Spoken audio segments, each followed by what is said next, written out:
Aqui a gente está vendo que a Alemanha, né, quer começar a fazer o quê? Ajudar o cidadão, né, meu amigo? A pagar a continha de energia elétrica, porque tá caro, né? Pô, o gás tá caro, que não sei o quê. Então, né, o custo energético, o custo inflacionário para o alemão subiu bastante. Então, né, particularmente, a gente vê esse movimento aí. Então, a Alemanha está exatamente fazendo esse processo de, né, querer começar a imprimir dinheiro novamente, meus amiguinhos. Olha que coisa linda. Ah, meu pai do céu, vira e mexe, os governos não entendem quais são os problemas, né? Eles querem, né, imprimir dinheiro para poder pagar, né, pelas próprias, movimentos, né? Então o pessoal está falando aí, ó, Pedro Henrique, CBDC é furada, é fueda, é exatamente. Mas é por isso que nós precisamos saber, né? E é por isso que eu resolvi fazer essa live com o Robson também, para poder dar luz pra gente por que isso é furada, né? Por que eu acho que é furada, e a gente também ter um pouco mais de noção do que como que os reguladores estão querendo, né, trazer esse movimento para a galera aqui no Brasil de primeira mão, né? Então, se você tem esse interesse de saber como é que os reguladores pensam, hoje 18 horas lá no Instagram. O JP Morgan Chase, né, ele está lançando aqui um wallet, fez o registro de uma patente para criação de um wallet de criptomoedas, né, também, né? Então é bem interessante a gente entender esse conceito. E também eles querem prover serviço, então nada me espanta eles lançarem a sua própria corretora no futuro, né, com esse processo. Então, o JP Morgan aqui fazendo esse movimento de, né, exatamente trazer uma carteira de criptomoedas aí para a galera usar. É uma loucura. É muita onda, compadre. A gente está vendo aí esse processo. Mais de 50% de todos os bitcoins agora estão no prejuízo. Mas olha que loucura aqui, notícia da CoinDesk, trazendo aqui para a gente aqui esse movimento da massa, dizendo que mais de 50% de todos os bitcoins que estão emitidos no mercado hoje estão no prejuízo. Então, note, você não está, né, num barco furado. Você, né, tá perdendo dinheiro, como a grande maioria das pessoas no mercado cripto estão. E é normal. Né? Assim, quem está perdendo dinheiro, né? Quem não está, beleza, você está ainda, né? Mas são mais da metade hoje da galera está perdendo dinheiro com Bitcoin. Compraram Bitcoin e hoje estão com um patamar mais baixo do que o que compraram. E isso é muito interessante a gente acompanhar, porque nos bear markets anteriores, né, a gente viu que essa foi uma indicação interessante de fundo. Né? Aqui, quando a gente viu, por exemplo, são 51% agora de todos os endereços estão comprados no Bitcoin com, né, um prejuízo. Né? É bem interessante a gente entender esse processo, porque quando foi nos últimos bear markets, lá em 2019, em janeiro de 2019, né, eram 55%, né, de todos os bitcoins no prejuízo. Ou seja, o Bitcoin estava $3.200, era o caos, né? O Bitcoin ali acabado, só a merda, ninguém queria mais essa merda. 55% de todos os Bitcoins que haviam sido comprados naquele momento, em janeiro de 2019, estavam no prejuízo. Né? E, né, a gente viu essa métrica ser uma métrica interessante também, do ponto de vista de marcação de fundo, né? Então chegou em 55% em 2019, né? Foi o fundo do mercado um pouco mais de 3 meses depois que ele atingiu a casa dos $3.200. A gente viu também que em 2015, né, o número de Bitcoin que estavam no prejuízo chegou a 62%. Então, em 2015, ele chegou a 62% de todos os Bitcoins emitidos no mercado no prejuízo, né? E aí marcou o fundo do mercado, dali foi em diante para cima. Né? Em 2019, nós chegamos a 55% de todos os Bitcoins emitidos no mercado no prejuízo. Né? E hoje nós estamos falando que tem 51% de todos os Bitcoins emitidos no mercado no prejuízo atualmente. Né? E aí eu digo para vocês, você acha que existe a possibilidade de a gente estar falando de um Bitica, né, está marcando fundo também agora nos próximos meses? Deixa nos comentários aí agora para baixo, aí, porque eu acredito que nós estamos fazendo um movimento bem interessante nesse patamar de preços atual do Bitica. Ok? É bem interessante. Assiste, compadre. Benjamin Cohen, inclusive, eu trouxe para vocês aqui várias vezes aqui no canal. Ele tá bem bearish, né? Nos ativos, ele acha que pô, o Ethereum vai bater. Eu até vi o último vídeo dele. O Ethereum, ele acha que o Ethereum vai bater cerca de 400 a $1.000, né? Vai ficar variando entre essa faixa aí dos 400 a $1.000 por um período. Né? De 500 a $1.000 ali, mais ou menos. Então é interessante a gente entender esse conceito aí. Tudo é provado. Pode ser que em dólar o Ethereum vá mesmo para esse patamar. $500, né? $400, $600, o que seria extremamente, né, positivo para a gente que está aqui acumulando no longo prazo. Agora, no curto prazo, negativo para quem está rodando, né? Inclusive eu, né, sofreria também essa pancada, porque eu não vou vender agora para poder esperar cair para 400 e comprar. Né? Isso eu acho um movimento muito arriscado. Mas cada um faz da maneira como que acha que deve, ok? Eu jamais shorto cripto. Eu não opero vendido em cripto. Então, uma vez em cripto, eu fico em cripto. E acabou, ok? Você não fica operando vendido em cripto. Operar vendido no mundo cripto é a pior situação que você pode fazer. Porque na hora que você faz esse tipo de processo, ele dá na tua já. Ah, mas os caras que operaram vendido nos últimos meses, eles ganharam dinheiro pra caralho. Ganharam. Mas agora, no curto, já foi 89% de destruição aqui na Link, por exemplo. Você vai operar vendido aqui para cair para onde, meu? Para cair para onde? Para cair mais. Para vir para onde? O resto do fundo aqui. Então é muito difícil, né? Muito difícil operar shorteado em cripto, vendido, né? Eu não gosto, eu sou totalmente contra, e aí, particularmente, eu acho que ninguém deveria fazer isso, mas entendo o motivo de cada pessoa, né, se sentir confortável em fazer. A gente tem aqui, por exemplo, né, os próprios, né, um dos primeiros fundos de pensão no mundo cripto, isso é que é triste. Porque acaba. Uma coisa que estava atraindo pessoas para dentro do mundo cripto, né? Aí vem uma FTX dessa e dá um colapso desse, né? Por causa de ingerência e às vezes até por irresponsabilidade também, né? Às vezes também por questão de ilegalidade, né? De ser uma pessoa desonesta mesmo, que nem eles, eu acredito que eles tenham sido lá, no caso da FTX, né? Usando o dinheiro da galera para comprar casa, se alavancar, pegar empréstimo, porra, encher a casa de puta.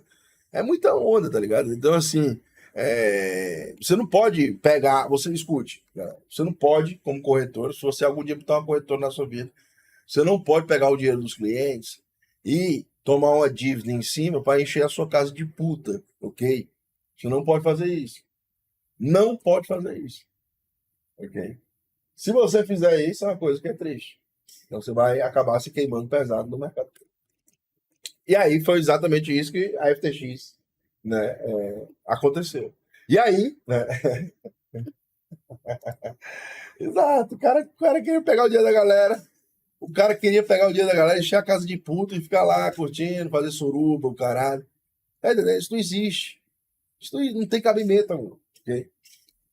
Então é muito interessante a gente entender esse conceito. E aí, né, o que acontece é que um fundo de pensão de Ontário, lá no Canadá, né, tinha metido 75 milhões de dólares no colapso da FTX. Né? Ou seja, eles tinham 75 milhões de dólares. Um dos primeiros fundos de pensão, são fundos trilionários, que estão aí para fazer dinheiro para a aposentadoria da galera. No caso, que eram professores de Ontário, no Canadá. Então, esse fundo acabou perdendo 75 milhões de dólares dos professores de Ontário, no Canadá. Então, é muito interessante a gente ver que, né, em cripto é na carteira. Inclusive, para esses grandes fundos, eu sei que a administração de carteira é difícil, mas, né, eles escolheram a plataforma errada para estar se expondo, então acabaram tomando uma taca de mais de 75 milhões de dólares aí nesse processo. E aí, né, como eu falei para vocês, a FTX, ela teve um processo de um hack que aconteceu, né, na própria corretora depois que ela pediu falência. E isso é no mínimo estranho de se pensar, né? Pô, como é que pode? O cara, o SBF, né, o Sam Bankman-Fried, ele primeiro, ele sai da empresa como CEO. Aí depois que ele sai da empresa, ele primeiro pede falência, depois ele sai da empresa como CEO, no outro dia a empresa é hackeada na madrugada. Como é que é isso? como é que é esse processo, né, de hack, né? Por que que a corretora nunca foi hackeada e aí depois que ela pede falência, a corretora é hackeada? Então é interessante a gente entender por quê, né? Ainda o mercado ainda não descobriu o que foi que houve. Mas o que acontece é que o próprio hacker da FTX ele tem, né, movimentado milhões e milhões de dólares aí, principalmente tem se tornado uma baleia desgraçada nesse mercado, né? Ele tinha cerca de 200, ele ficou com cerca de 225 mil Ethereum na carteira, em um movimento de preço. E nos dias de ontem e hoje, né, ele está fazendo um movimento de desovar esse Ethereum trocando por Bitcoin.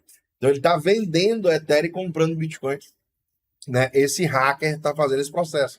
Então, dos 225 mil, ele já havia vendido 25 mil Bitcoin, aliás, Ethereum, e, né, tinha trocado por Rain BTC, da Rain Bridge. Quem conhece aí o Rain Bridge aí? Rain BTC. Rain BTC, olha aí, ó. Rain Project. Quem conhece aí o Rain Project?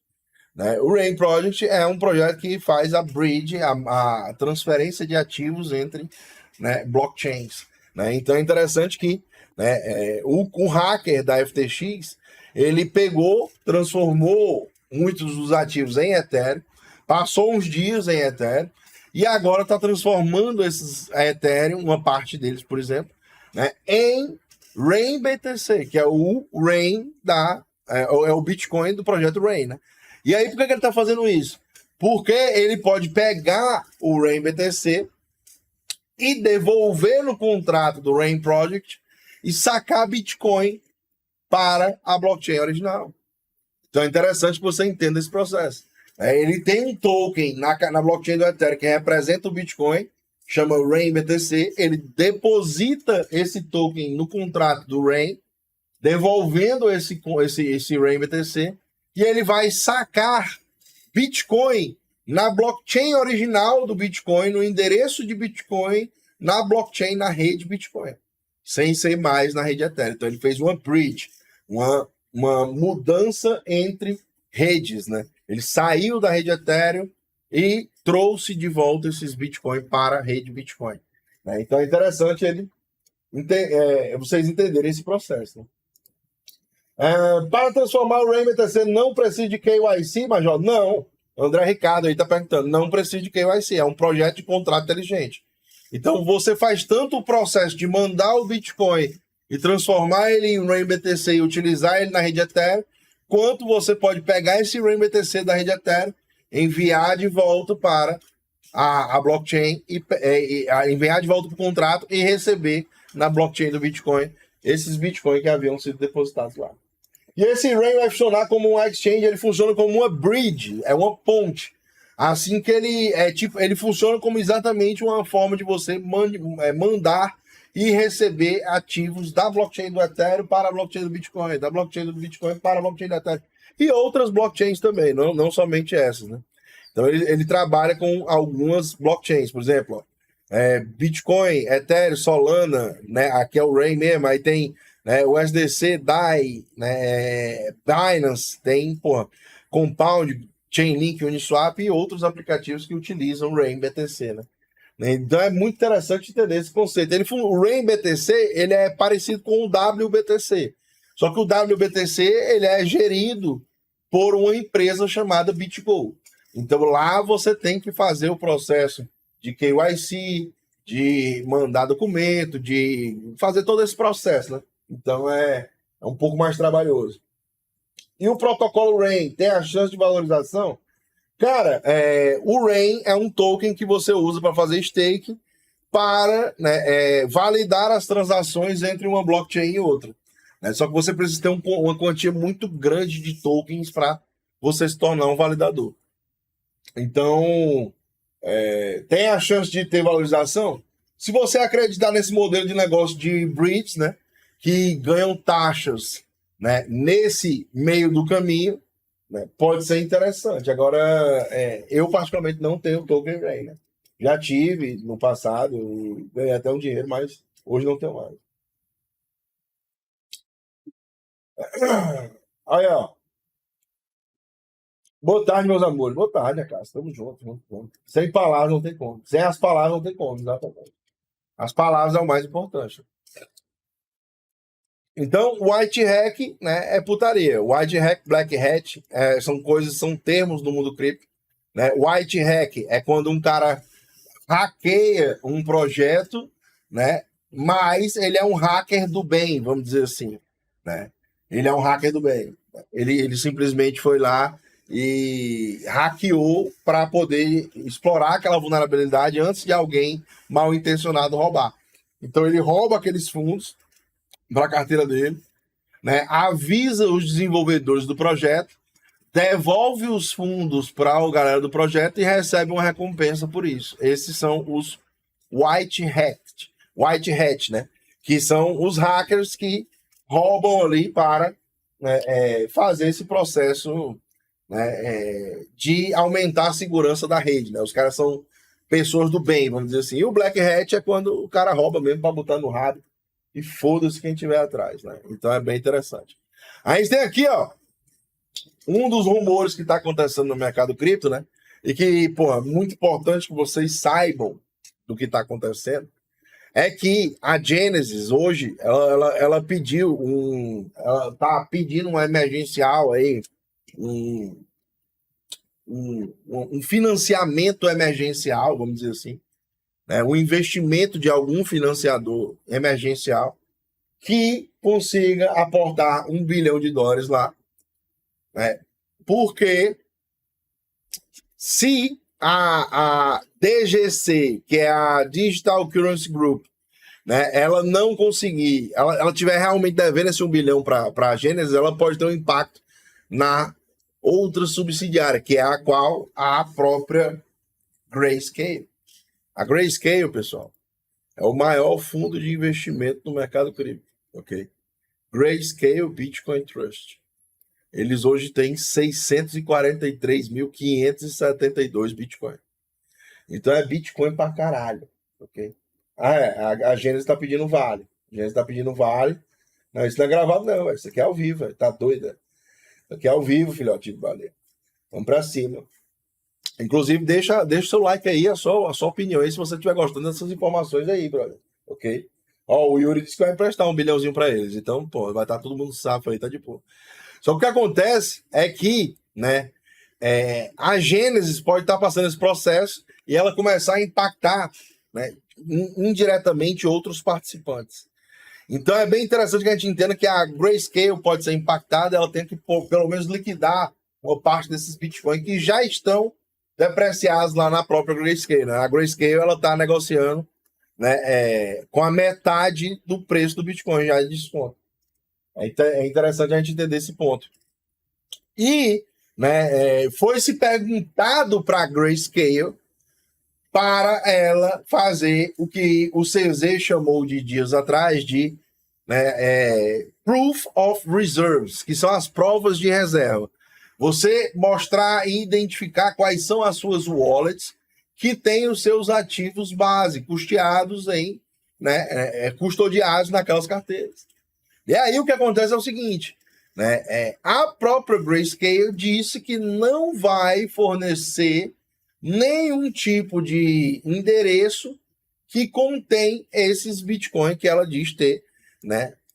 Porque ela alega questões de segurança. Então, questões de segurança, ela simplesmente alega que não vai estar disponibilizando esse movimento. Né? Então, tô até compartilhando aqui agora no Twitter aqui, pra galera ficar ligada e dar uma olhada aí, quem estiver interessado, né? E aí, a própria Grayscale, ela também tem uma parte dos fundos que né, guardada, vamos dizer assim, que é custodiada pela Coinbase. Então, a Coinbase, ela tem esse processo aí, fazendo esse movimento acontecer, né?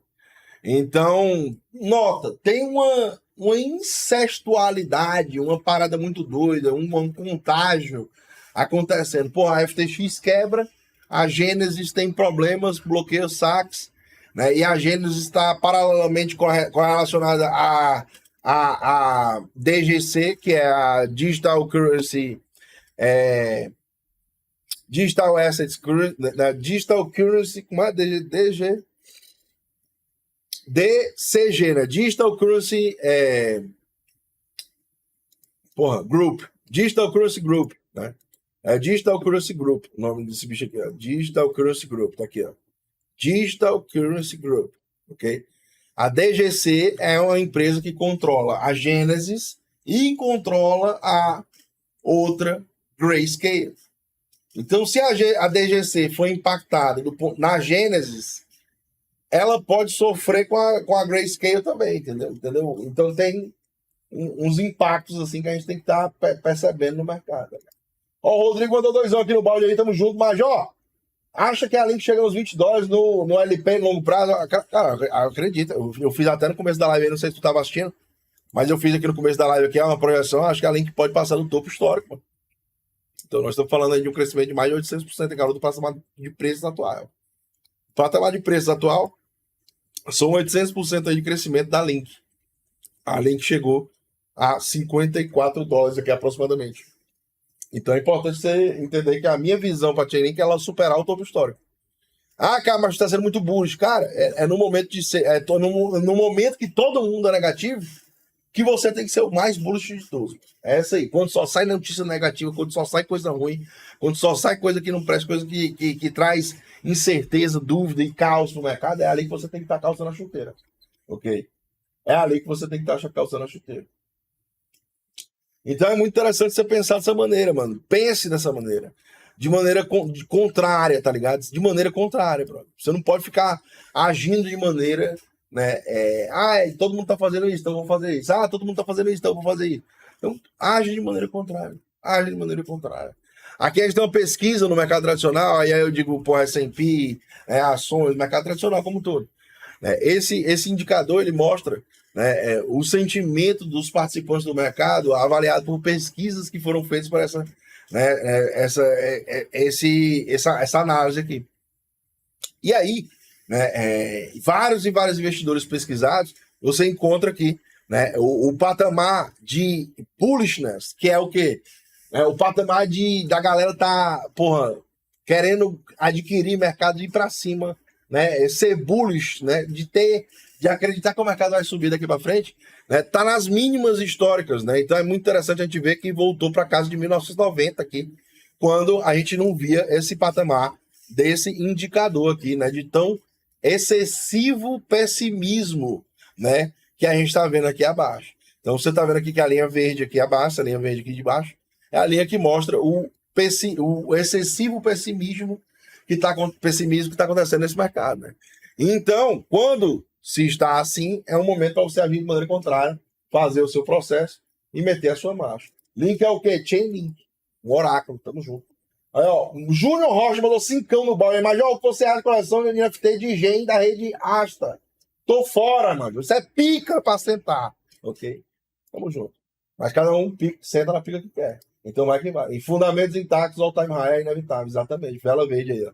Mandando a braba. E aí, meus amigos, o que está sofrendo mais, quem tem sofrido mais aqui no mercado, como todo, né, de cripto, são os mineradores de Bitcoin. Os mineradores de Bitcoin hoje eles estão passando por um processo de pena, assim, de dor mesmo violenta. E caso o preço venha a cair mais daqui para baixo, vamos ter, consequentemente aqui, né, provavelmente, alguns mineradores, algumas empresas de mineração quebrando, ok? E quebrando forte. Então, se você hoje investe em alguma empresa de mineração, considere, né, estar fazendo o seu processo de desligamento desse tipo de coisa, pessoal, tá ligado? Principalmente se você não conhece a operação, se você não entende, se foi um amigo seu que ele colocou nessa putaria, tá ligado? Se foi um cara ali, alguém conceituado do mercado, que não sei o que fala sobre isso, toma cuidado, no modo geral. Os mineradores do mercado, nesse patamar de preços atual, com a dificuldade atual do mercado, com a capacidade computacional atual do mercado, estão passando um perrengue. Eles estão tendo que gastar mais dinheiro do que o que eles produzem. Então isso é muito interessante vocês pensarem dessa maneira. E, né, caso o preço venha a cair mais, ou seja, o Bitcoin cair dos 16 mil, 15 mil, 14 mil, nós vamos ter alguma empresa de mineração quebrada. E aí, Aí, ó, Motoca aqui tá dizendo, mas o que acontece se todos eles pararem de minerar? Não, aí é o que acontece é o seguinte, existem empresas que têm mais eficiência e existem empresas que têm menos eficiência. Então, as que têm menos eficiência, elas vão sendo tiradas do mercado, eles vão desligando as suas máquinas. E aí, o Bitcoin ele tem um modelo de reajuste automático da dificuldade. Então, a dificuldade de minerar, ela se auto-adapta à capacidade computacional atual. Então, se vários mineradores desligarem as máquinas, vai se passar um tempo difícil de se minerar blocos, mas, né, eventualmente vai chegar no processo de readaptação da rede, ou seja, de dificuldade, de reajuste da dificuldade. E aí o ajuste da dificuldade caindo, volta-se a ficar mais fácil de se minerar Bitcoin, o que exige de menos capacidade computacional e o que vai fazer com que, né, os mineradores voltem em algum momento a terem lucro na operação. Então isso é interessante também a gente fazer essas ponderações.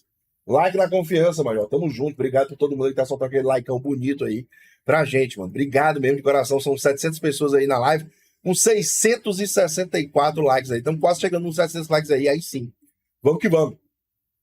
Então, né? Falei pra você da Grayscale, o maior fundo de investimento com esse perigo aí acontecendo. Vamos ver como vai ser os próximos períodos. O mercado como um todo não está nada bullish, está totalmente bearish. Então isso é uma coisa positiva. Quando todo mundo está no caos, todo mundo está com incerteza, dúvida e não sabe mais o que vai acontecer, você pode tentar se beneficiar desse movimento. Então é muito interessante que você pense assim. E os mineradores sofrendo bastante. Então a gente está vendo aqui também, né, esse movimento acontecer. Agora o que acontece aqui, ó, é que aqui, por exemplo, nesse tweet do Look On Chain, é um perfil que eu gosto pra caralho, eu acho que recomendo todos vocês a seguirem. É um perfil que ele mostra o porquê que DeFi e finanças descentralizadas, de um modo geral, né? Por que DeFi, né, consegue ser mais eficiente e melhor do que o mundo tradicional, como a FTX, que acabou de quebrar e lesar milhões de pessoas. Nós temos esse processo acontecendo aqui, por exemplo, de você saber tudo o que acontece dentro da blockchain. Então, uma baleia gigantesca, né? Ela acabou sacando, uma baleia gigantesca acabou sacando, né?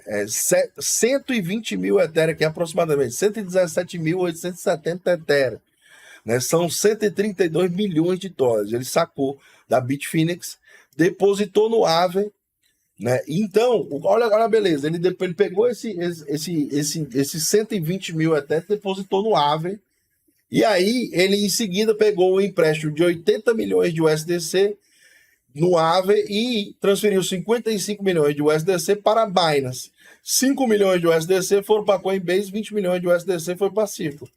Então ele, né, tá fazendo esse processo aí, né, de utilizar o mundo financeiro descentralizado. E por que é beleza? Porque é transparente. Então, note, nós estávamos falando agora há pouco, Grayscale não quer liberar os endereços das carteiras que tem o saldo de Bitcoin lá, que eles dizem que tem. Beleza, tudo bem, ok, top, tá certo, tá dizendo que é segurança, tranquilo.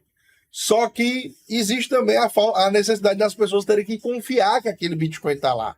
Então, isso é uma coisa muito, né, difícil de você interpretar no mercado cripto que não tem essa necessidade. Você sabe o endereço, ele diz o endereço, você vai lá, olha e acabou, né? E aí o cara diz assim, o Everton San, e a privacidade, onde fica? Exatamente. Só que aqui a gente está falando de uma empresa, de um fundo de investimento, né?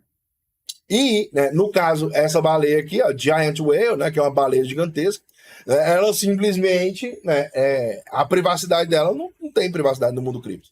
A gente sabe que, né, existem alguns projetos que trabalham com privacidade, mas quando você está dentro de blockchain, não tem para onde você fugir. Não tem amigo de rei. Não tem negócio de zoadinha. Você fez ou você não fez. E aí o que acontece é que fica tudo registrado para todas as pessoas poderem ver. Então eu particularmente sou fã disso daqui, né? E isso daqui, a transparência nesse ambiente é que mostra que é muito mais resiliente do que o mercado tradicional, onde os players decidem se querem mostrar ou não, onde os players dizem que tá tudo bem e não tá, como por exemplo o caso da FTX, né? Como o caso da Celsius, como o caso da Luna, como o caso da Luna, foi interessante porque ele foi na blockchain, então todo mundo conseguiu ver, né, em tempo real o colapso acontecendo. Foi uma coisa surreal. É como se você tivesse visto o Lehman Brothers quebrando em tempo real, né? E isso nunca aconteceu no mundo tradicional.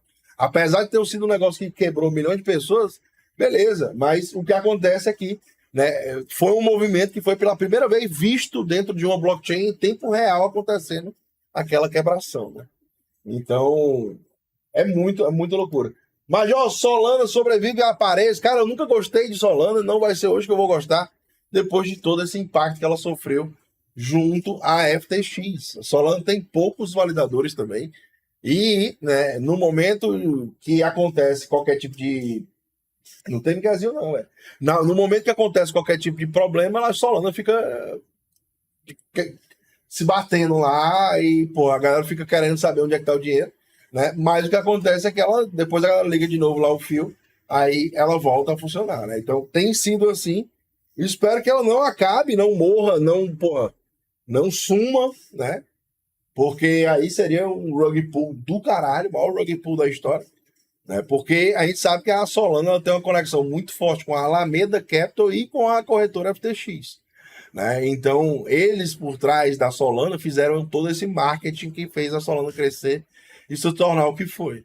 E aí, né, com a quebra da FTX, com a quebra da Alameda Capital, você tem a Solana assim num cenário extremamente difícil de você ver ela conquistando credibilidade de novo, entendeu? Então, até no mundo de DeFi perdeu bastante liquidez.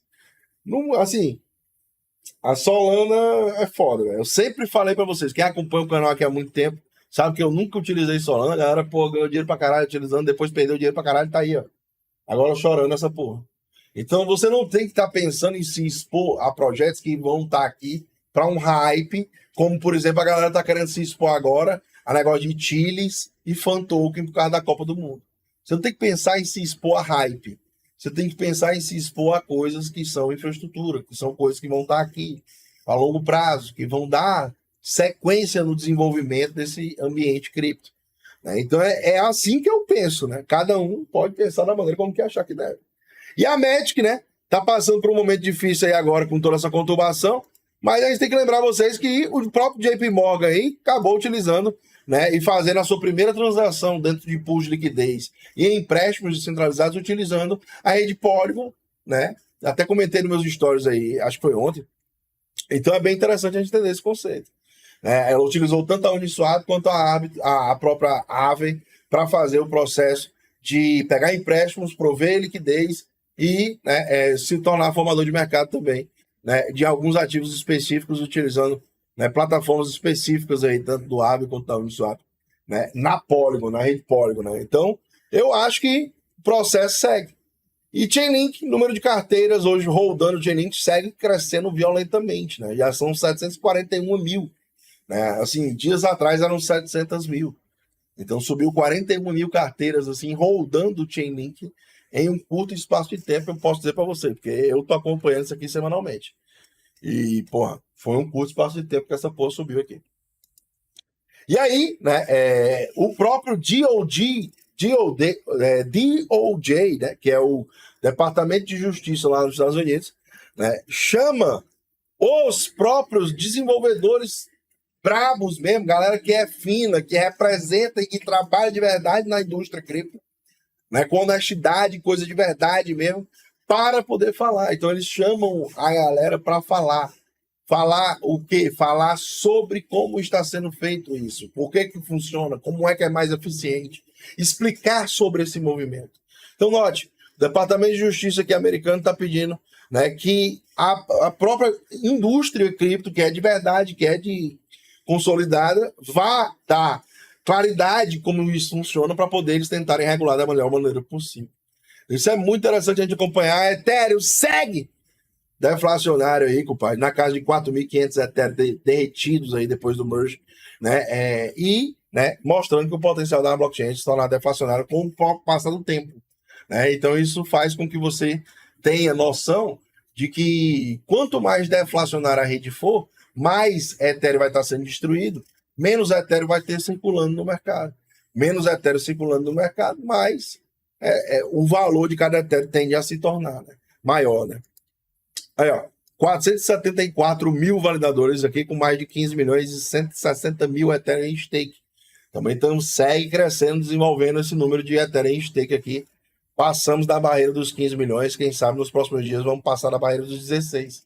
E eu falei para vocês, um dia nós iremos passar da barreira dos 40 milhões, 50 milhões de Ethereum aqui em stake.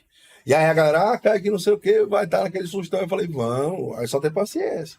Um dia atrás do outro, que essas coisas vão sendo desenvolvidas. E o mundo DeFi, 46 bilhões de dólares aí. Eu tô com uma poolzinha que eu criei há 3 dias lá na Uniswap, na rede Polygon, e tá com um pouco mais de 100 dólares aí, e sabe?